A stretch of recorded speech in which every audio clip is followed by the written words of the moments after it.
In this video, I'll show you how I created this design. Let's go ahead and get started. Step one is to trace.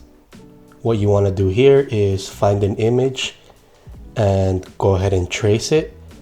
You can use paper and pencil, or in my case, I used Procreate and an iPad. Step two, sketch your type.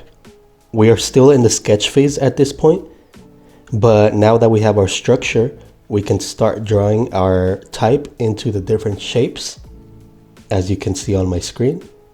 Honestly, this part took the longest because I was trying to incorporate iconic movie quotes and other movie lines from some of my favorite movies. Comment down below if you can recognize any of the following movie lines. As you can see, the shapes will determine what kind of type will fit in there. And you'll see that some of these do not end up making the final draft, but it's good to fill out all the space as much as possible. Step three, clean your type. In this step, you want to make a new layer, or you can use a new tracing paper. And what you want to do is clean up your type just a little bit.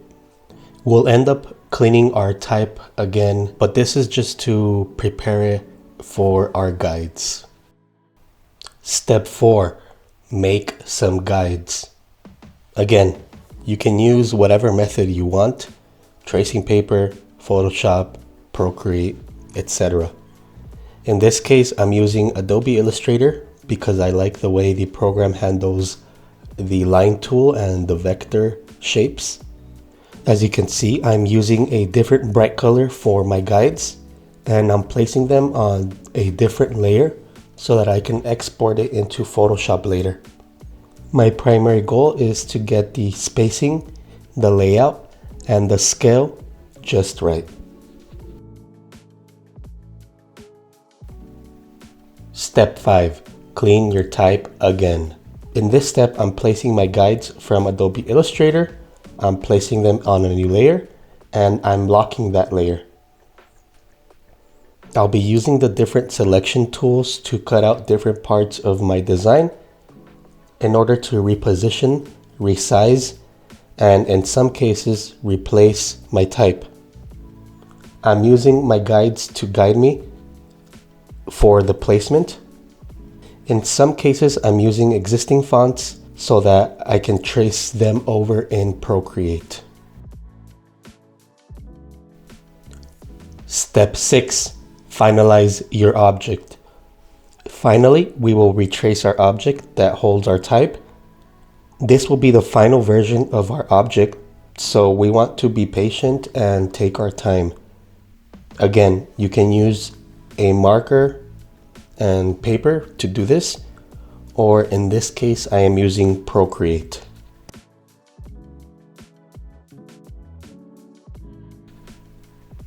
Step 7. Finalize your type. Finally, we will finalize our type.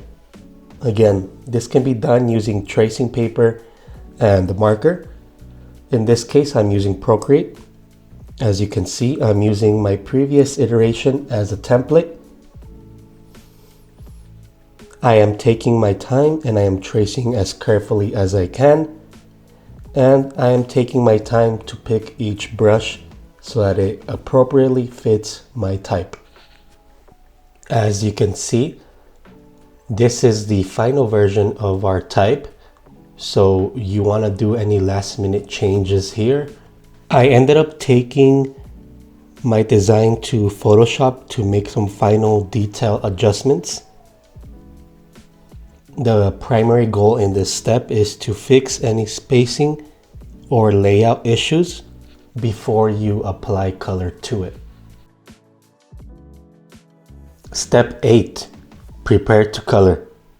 In this step, we are making individual layers out of each of our quotes. I'm using the different selection tools within Photoshop to cut these layers out.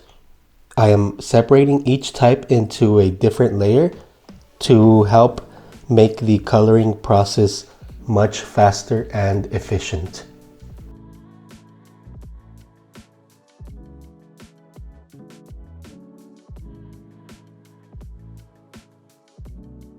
Step 9. Apply color. In this step, I imported a color scheme and added it to my swatches. I'm using the selection tool to make background layers for each of my different areas that hold my type. I'm placing these areas into different layers, and this makes it easy to change color later on down the road if I choose to.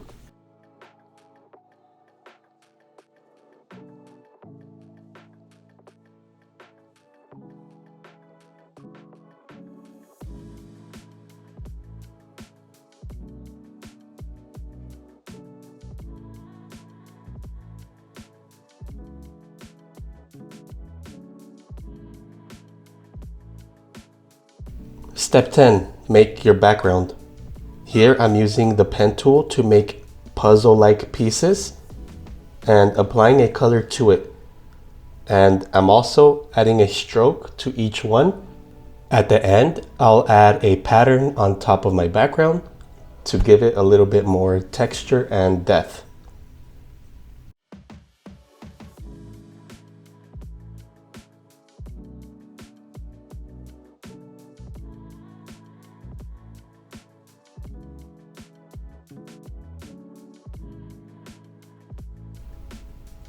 And this is how I created this design.